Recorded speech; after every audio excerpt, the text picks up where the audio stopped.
You, what would be something you could do today, and being here is a certain amount of risk, something you could do today that would be a creative risk for you. And think about some of those risks that you may want to take in your life within the, the near term that might be considered necessary risks. If anybody suggest what might be a necessary risk to take, say, in the next 6 months, something that may stem from a life situation, pretty much a move. Did you say more? I was moved down from position to DC. I'm uncomfortable where the position ended. I'm uncomfortable there. I'm going to find where I'm moving. Thank you. And so the idea is that it feels risky for you. Okay. You can leave right here. I think that's safe. Terrific. Another idea. Yeah. Deciding whether to have chemotherapy or just let it ride.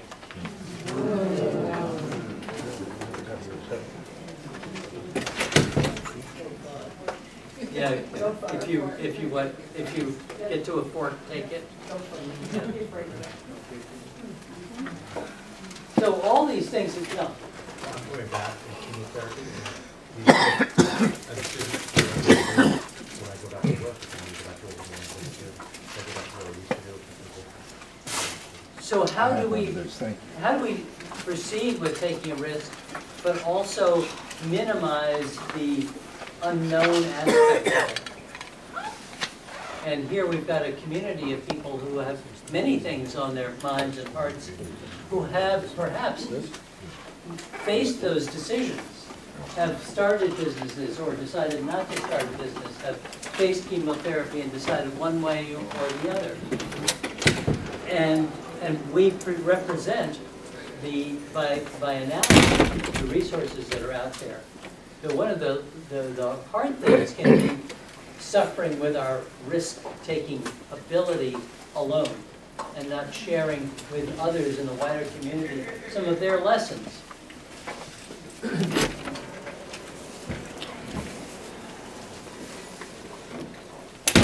I was at the Getty Museum a year ago, and I was struck by this particular view, which is analogous to, I think, a lot of situations that we may be in. Here is this wall, and as you're walking along this wall, you can't see here. You can see out over here, and it's a pretty lush view, but you can't see over here. The only time you get to see over here and here is at the end there, which might be thought of as a decision point. How many people have had a midlife crisis?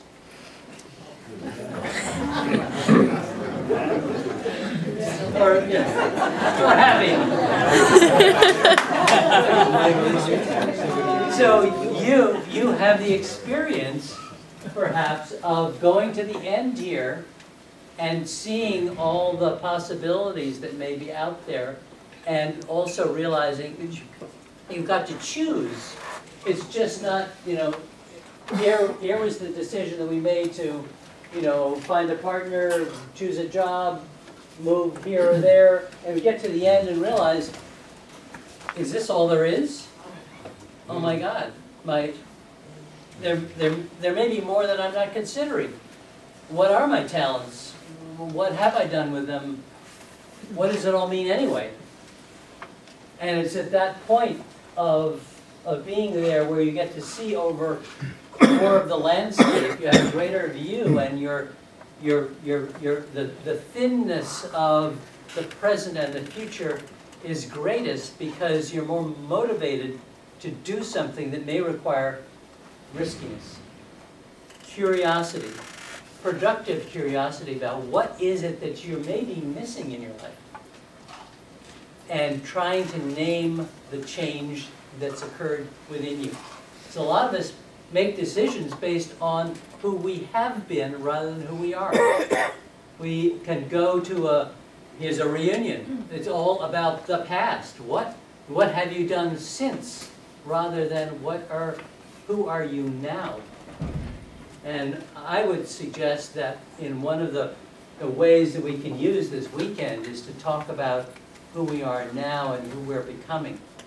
What are the ideas that we're thinking about that may be a little terrifying? So when we go back home, our partners may be saying, well, that's a great idea, but how are we going to pay the mortgage? Whereas you're here among people who, albeit we know one another, but know one another kind of, I remember you. Who are you now? Well, who I am now is somebody that I'm not exactly sure. I'm at a point of change in my life, and so I don't have a ready answer right now. How many people would say they don't have a ready answer for who they are now?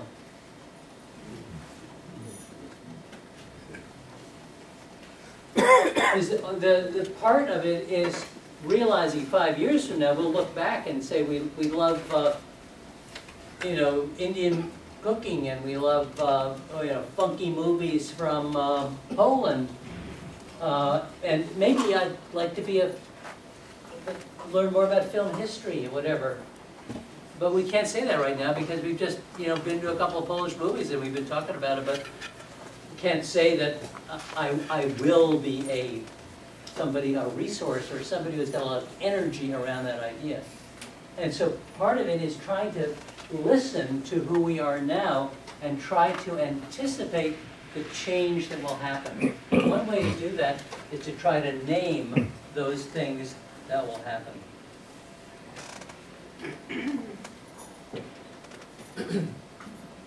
So for some people, their idea of retirement, quote unquote, we need a better word, is playing with the grandchildren, if you've got grandchildren, playing golf, traveling, relaxing. How long does that last as being satisfying?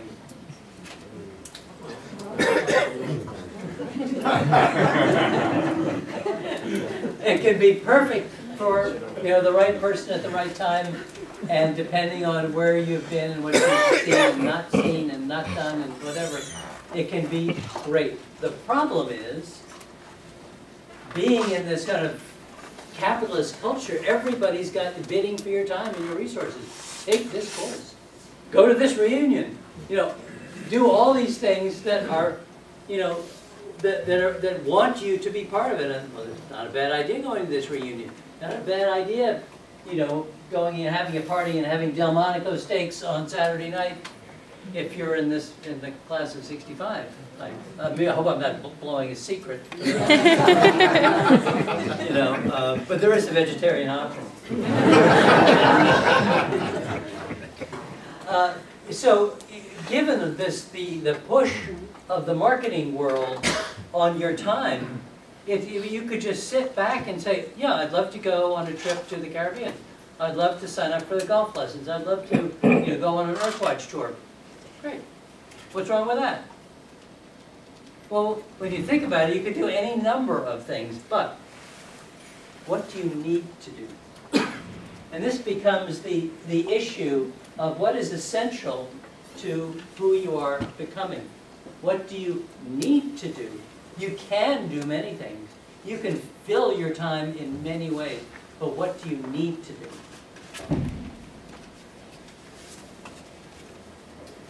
Well, part of the process is trying to get a sense of who you are now. And here are some tools to suggest that. I don't know if you can see them, but a journal, notebook, for those of you who are inclined to do writing anyway, great. But there's something about the way memory and our imagination is coded in words, in writing, and in art, and visual domains. We can get to the same pieces of information, but we get to them in different ways, through different channels, depending on whether it's through speaking, through writing, through drawing, through color. So I would suggest using things like a digital camera as a notebook. And this weekend, for example, if you just took pictures of things that interest you, rather than things that are, oh, well, there's a really nice elm on Elm Street and whatever, look at that shadow, pretty picture. You took pictures of that amazing candy bar you had almost had for lunch. I had lunch with somebody that I had a delightful lunch, and she introduced me to these candy bars. I haven't had it yet. You know, so I might take a picture of this candy bar because it looked interesting to me, and we also had an interesting conversation. So I might take a picture of this. It's a beautiful picture, not really, but it helps me see what it is that I pay attention to. And the last thing is collecting a box of images from magazines, photographs, personal photographs, postcards that are trying to say something to you. Why are you attracted by a photograph of somebody with their laptop on a veranda overlooking the mountains? What's appealing about that? Well, it's a pretty picture. Is it about just kind of working outside? Maybe. Maybe it has something to do with nature. Maybe it has something to do with a way in which you tap into your imagination by finding the right environment. We don't know what the picture may try to be telling us, but if we get those pictures, it's a way into the unconscious. Now, this is a little bit like that picture we saw at the Getty Museum. And we'll say, for the point of a moment, that we're at point A in our search as to what to do in the next chapter of our life. And we may not know what we want to do because there's all this sort of funkiness that's in the way. Because this is like in plan form. If you're at A, there's this weird sort of Long Island looking thing that's in the way. You can't see over here. And what is this? What comprises the wall or the island or the thing that prevents you from seeing this essential set of things that will bring you more alive? This can be habit, class, education, religion, our whole life experience that gets in the way of us thinking perhaps more creatively about what our options may be.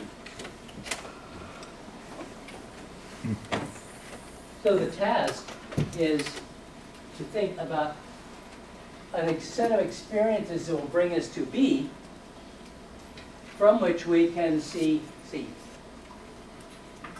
So if we made a list of things we want to do right now, they may be the things that we're accustomed to wanting to do. I'd like to volunteer. Who's got something that they've been thinking that they'd like to do soon? Yes? Right. Write what? Fiction. What do you want to write?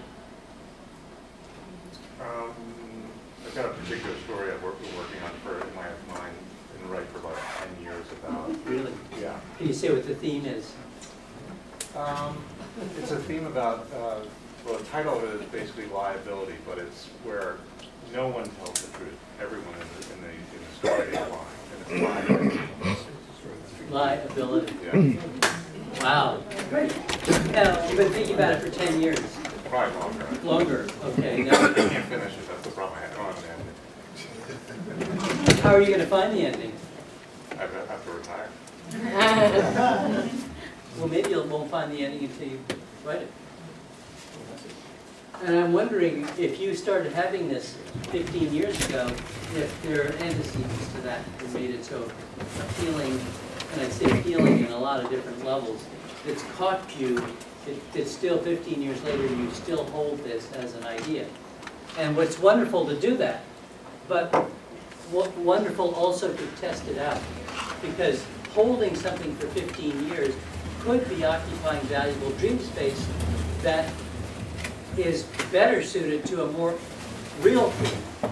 Not to say that yours isn't, but a lot of the people I work with have carried around with them ideas of when I get to be this, when my children are out of college, when I marry, when I do whatever. It's all contingent upon something.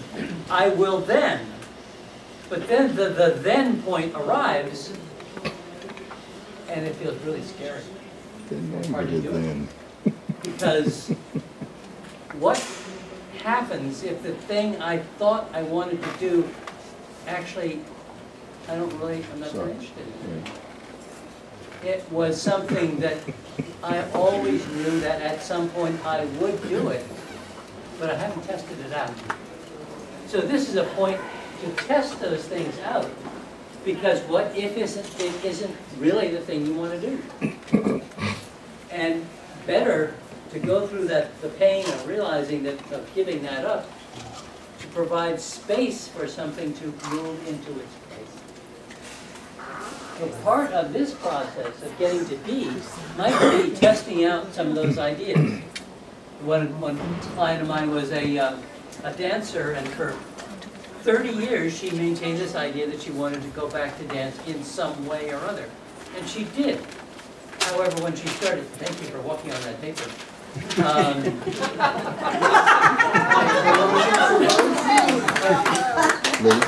Thank you. Which reminds me about this little object, which tends to be the kind of thing that we bring to the reunion like this. We're, really well composed. We've got a little bit of wiggle room where we don't have to be, at our, best behavior. We can act out a little bit. But what else is going on in here is that we're much more complicated than we let on. And the thing is, it's one thing for me not to tell you that, I was in the Peace Corps. But the other thing is, what if I don't tell myself? What if I've devalued something that I've done in the past in such a way that I no longer talk about it? The fact that I was in a high school play and really liked it, but I haven't remembered that until actually I have somebody that I was in high school with today, and I just remembered it at this moment.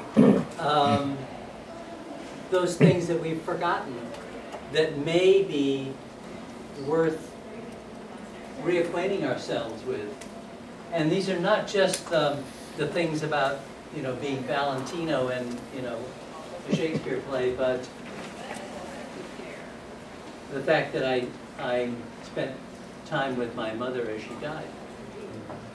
The fact that I saw the Grand Canyon, and as a 9-year-old, I felt emotions that I'd never felt before. Well, are these important? Well, I don't know, but I'm remembering these things. And that's why this writing business, this journaling, this life story writing becomes really important, because we start remembering things that we've forgotten and things that have gotten off the screen. So they don't even play a role when we think about, what would be a rich period for me at this time in life? What am I not thinking about? And part of the process of moving from A to B is doing some self-rediscovery, some memory gathering, and doing it in a way where it feels new and fresh.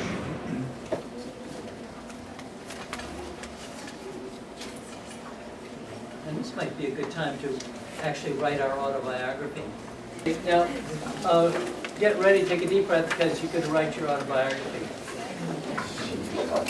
So now, how do we write our autobiography in under 3 months? Well, fortunately, Twitter has given us a way of doing it. You have 35 words in which to write your autobiography. So, and you've also only got like 2.5 minutes. Now, why do this? I mean, this sounds like, why not go have a cup of tea instead? It's because the story we tell ourselves is very powerful. How we do it, the words we use. The words I will tell you when I have a beer with you tonight is, my story. I'm used to telling this story, but I stumble over a new word to tell. you with tonight because I've done my Twitter version. I'll tell you a little story after we've done this exercise. The idea here is you've got 2.5 minutes to write 35 words that somehow captures your story. Impossible, right? Think about the form of, for those of you who are young enough to remember the telegram that would come. They're fragments of words. They're not complete sentences, just a phrase, a word. And that's what we're looking for this writing. And then, as you do this a few times, and begin to see that if you do this next week, some of the words will be the same, but other words will be different because you're opening your memory to other parts of your life, and you've forgotten one word that said shipwrecked, and then the next time you don't remember shipwrecked, you remember landing. And what's the difference? Why do you think of shipwreck, and why has it changed to landing? Because you were saved. It was not about the wreck itself, it was about being saved, and how that the change in our own understanding of our story means a lot if we're thinking about what we want to make of our story in the future. So, this is a primitive exercise, and you know, it's an impossible, and you don't have to share it. So if you come across, if you find yourself kind of going into a kind of an interesting hole or whatever, don't worry about it. You do not have to post it. You don't have to put it on the internet. Ken never has to know about it. And if you don't know how to spell the words, your English teacher will not come along and... Do I have to tell my wife? Who? Okay, any questions? 2.5 minutes. Yep. Now, would you underline any words that seem particularly interesting, appealing, provocative, surprising in some way?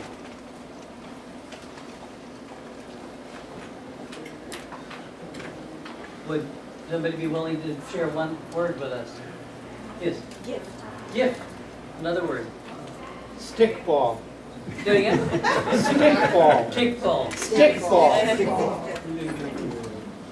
Baseball. Baseball. Luck. Giggle. Divorce. Puritanical. Divorce. Phoenix. Puritanical. Puritanical. Heartbroken. Escape. Do it again. Escape. Escape. Voracious. Voracious. Wow. 3 question marks. 3 question marks. Seeking. Seeking. Words, naturally compassionate. Compassionate. Contemplative. Contentment. Born. Say it again. Born. Born.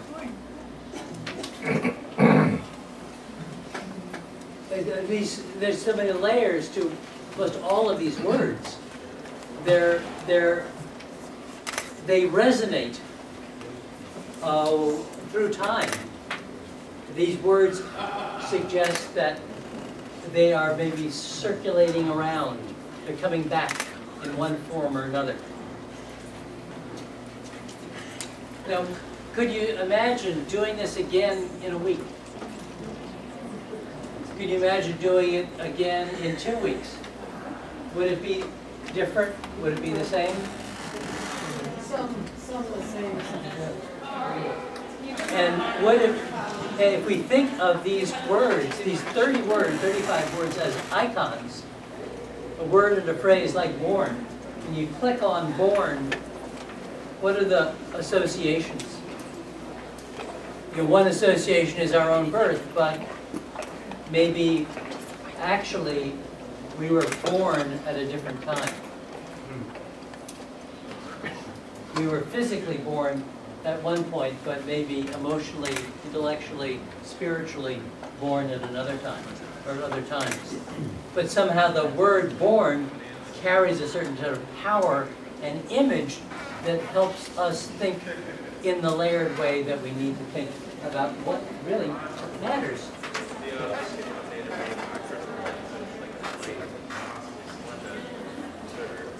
So as part of that is that this process is not a neat one, and it's more intuitive than academic.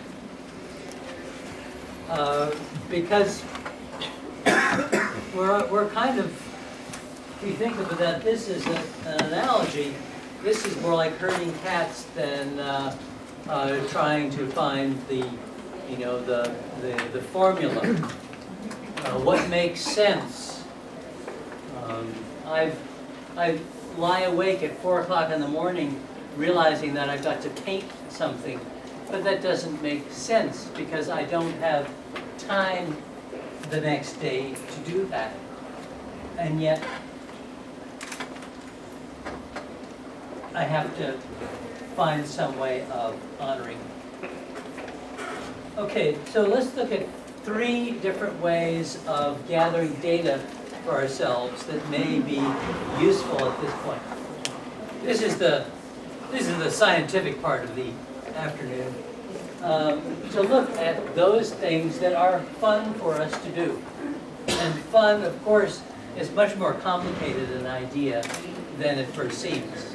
Because, well, you know, we're not exactly in the Northeast, but we're close enough to the Northeast that makes fun kind of a suspicious kind of, you know, thing. So, depending on, you mentioned puritanical, that particularly depending on how much Puritan we have in us, the fun may be more of a stranger or maybe something to wrestle with.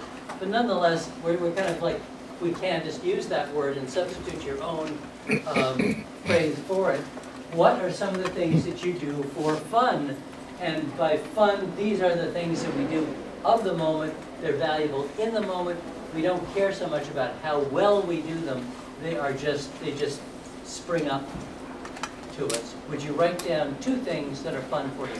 If we think that what part of what we're talking about is the present and the future as opposed to the past, can you imagine one new fun thing, something you haven't yet designated as fun that you may at some point do for fun? Is there anything emerging for you that may fit into the category of fun?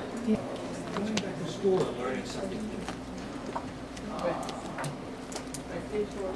new. Bicycle tour. And so these are things that are not yet in that category yet.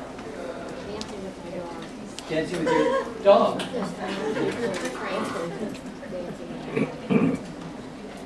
Okay. I mean, what can I say? I never thought about that exactly. I mean, that's right, and that's why doing these things in community.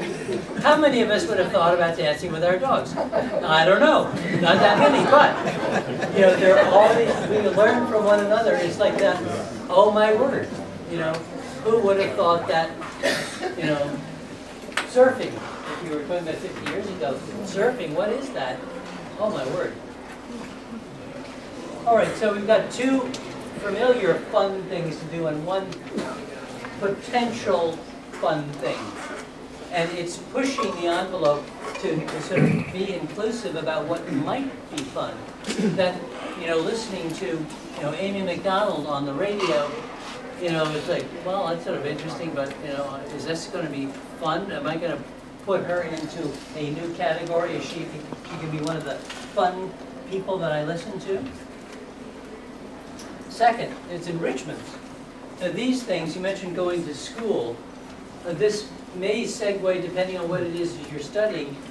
Enrichments are slightly different than fun. They have a fun component to them, but they actually may be pretty hard and require a lot of effort, like learning a language, like reading all of...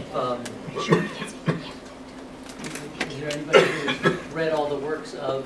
Charles Dickens. Who? Charles Dickens. Charles Dickens, okay. Cicero, who else? Shakespeare, okay. Tolstoy. You know, for $5 for the next person, yes. Proust. Proust, okay. So, all right. Okay, so doing all this reading is on the one hand fun, but, you know, if you've set your mind to reading all of Dickens, you know, there's a task there, and there may be some passages there you know, like, ooh. So there's a discipline attached to it, and there's a way in which there's hard work involved in it, but there's something that's very valuable about it. You perceive ultimately that it is something that will enrich you for having done it, even though, unlike fun, it's good in the moment. It's good perhaps periodically. It's fun periodically, but you know that it's worth the investment of time and resources. And this is the tricky part where your time is being bid by all the entertainment media of capitalism. It says, do this, try that. Oh, wouldn't this be fun? Yes. But what do you need? What enrichment do you need? What is your life story telling you about the particular kind of enrichments you need? And this is where this part becomes critical, and where the things that are fun and the things that are enriching start to have a context, is looking at what is the unexpressed part of you, the things that have yet to be done. What is the unfinished business in your life? Things that have not been expressed yet. And would anybody willing to kind of channel that part, something that's yet to be finished in your life? Another example. We didn't hear anything. Okay, we talked about, if you want to give us you want voice lessons, here's an opportunity to practice your voice. Yeah, I said You can stand up if you like.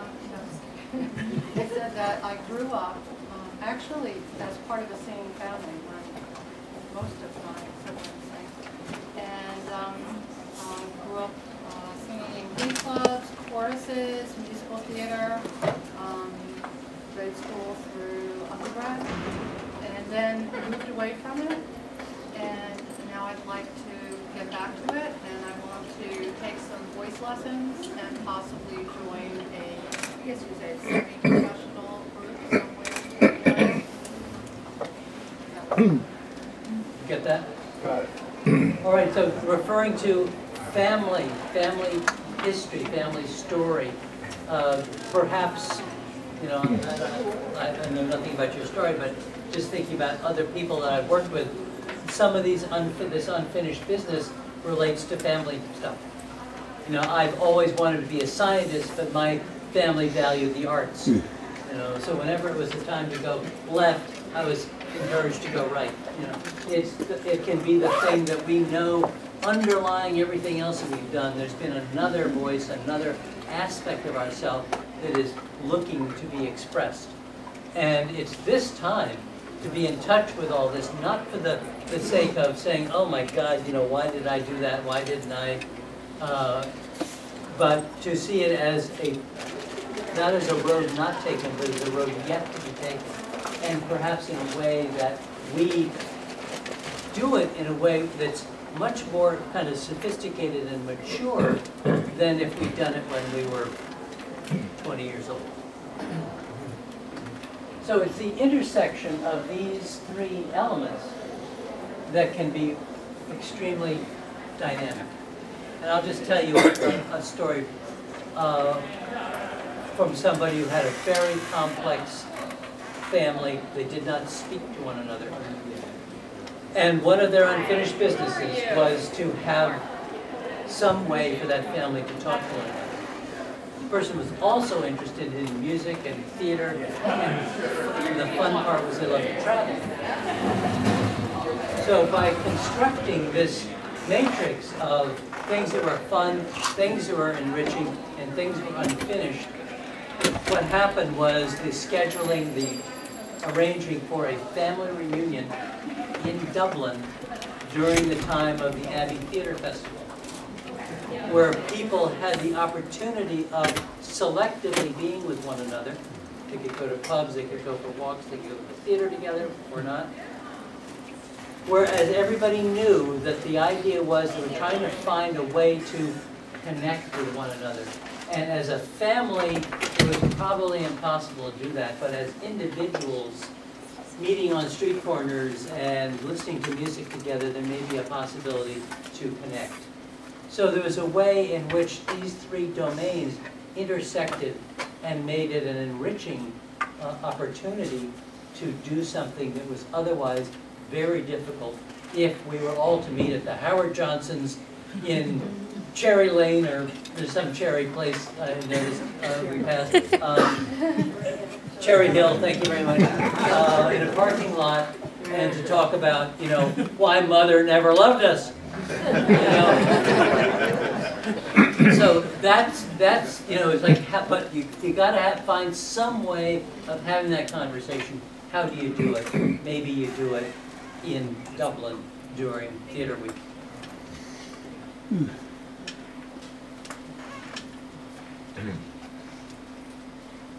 So where do big ideas come from? And the things I'm talking about are sort of big ideas. They're not things to do on Saturday mornings, but they're like projects, things to embrace.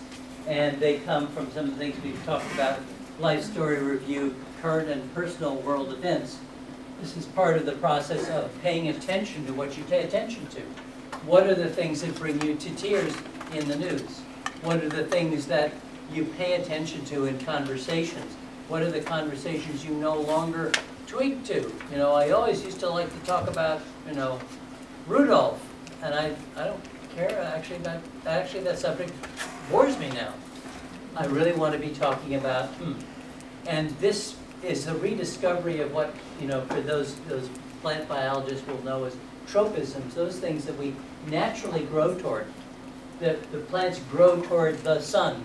What are the things that we grow toward naturally now? But we may be used to thinking that we grow toward our work. You know, chairperson of, you know, the XYZ Corporation. But if you keep looking at that, maybe there's less nourishment from that. And maybe if you start listening, that you get a lot of nourishment from, who knows, going to the gardening store, you know, looking at TED conferences online, playing baseball, listening. Aches and pains in yourself and the world. What are the things that you've struggled with that may be a clue as to how you can build some experience that is transformative? Awareness of time and the urge to do things now. And if this is one of the things that we didn't have, say, when we were 20 and 30, we've got the double-edged, bless you, piece of sesame candy that is, there's not as much time as there used to be, which may suggest we need to do it now rather than then. And this kind of energy, I submit, is a creative process ultimately. And it's not one that shuts us down, but it opens us up.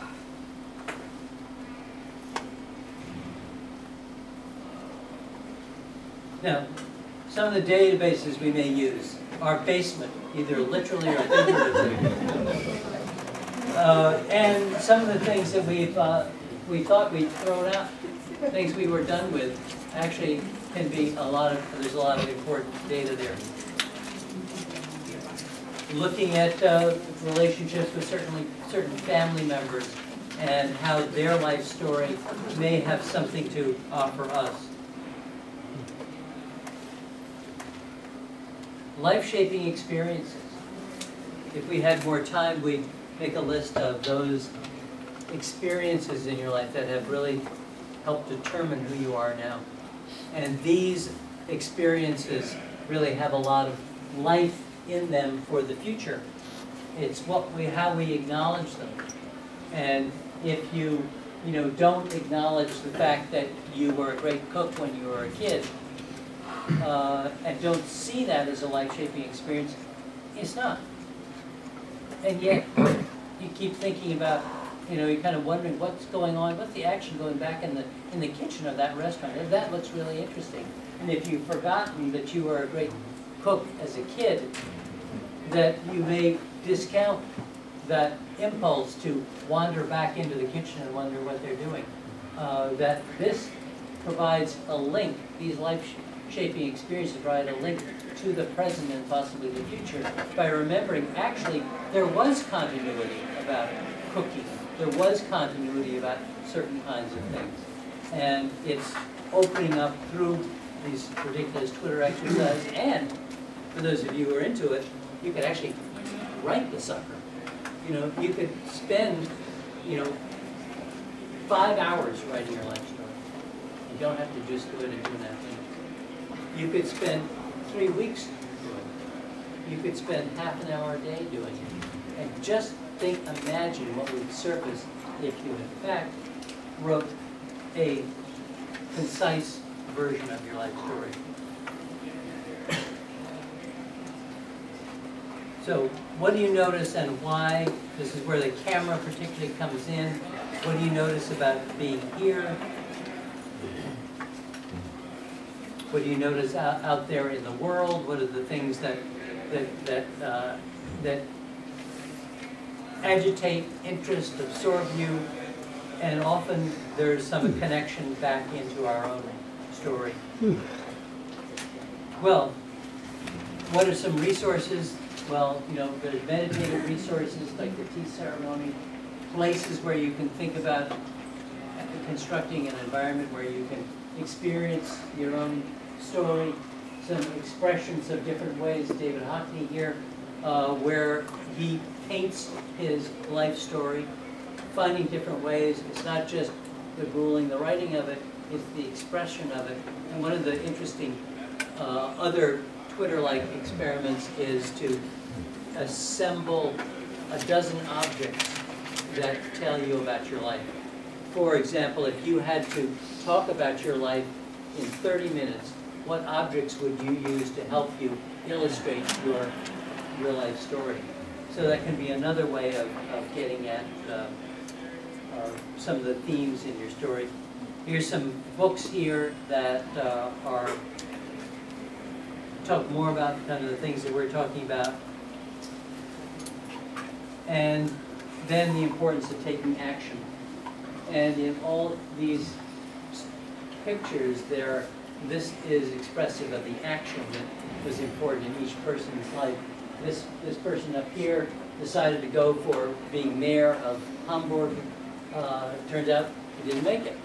But in the process of becoming, you know, a potential mayoral candidate, he found other things he wanted to do. That it was not, if he become mayor, that might have been wonderful, but the other side, behind the mayor, was yet another goal. These people are planning a family reunion. This woman started a biker club, a lesbian biker club, that has been so successful in the Boston area. The most outrageous, interesting, fascinating, real person I've met. And this, a family member decided, in sort of thinking about her life, one of the ways that one of the unfinished pieces of her life was to commemorate the work of her father.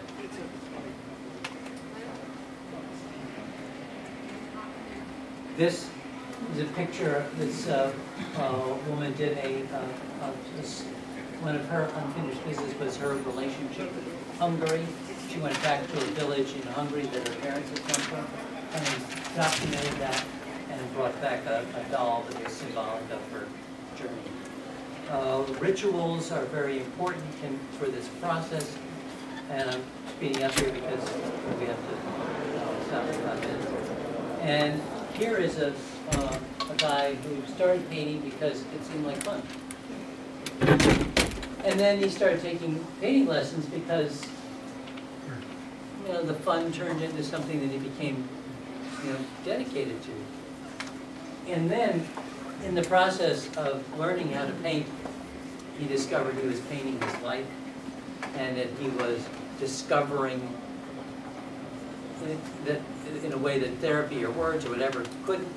He saw what he was doing was making peace with his past through his painting, and the next step is to think about instructing others in this process of painting, autobiographical painting.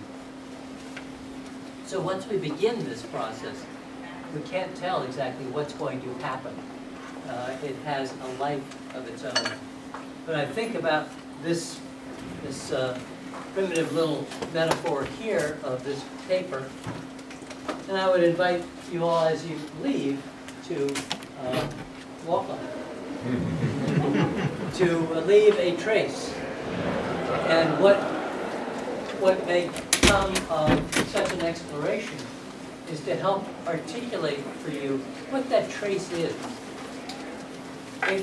If to use your word about being born, if you are being reborn at this particular point in your life, and if you could just you could do it the way you felt would be most essential and meaningful for you, what would you do? And out of that exploration to see what a trace you would leave. We have a few more moments, but if you would have the joy or experience the noise of walking on that paper. Some questions, observations? Yeah. Yes. Just need to wind up. The tags are for you to write down one word or phrase that you can take away and remember, in the sense that it's like a dream. You know, we can, so it's so easy to forget something. Write one word down that you want to take with you, and then you can take this and tie it on your rearview mirror or whatever, and so that you actually hold it and make it part of your universe when you leave. And if you do, then open the inside of the folder, you'll see, in fact, a kind of an outline of what we just went through. Well, thank you to Kendall.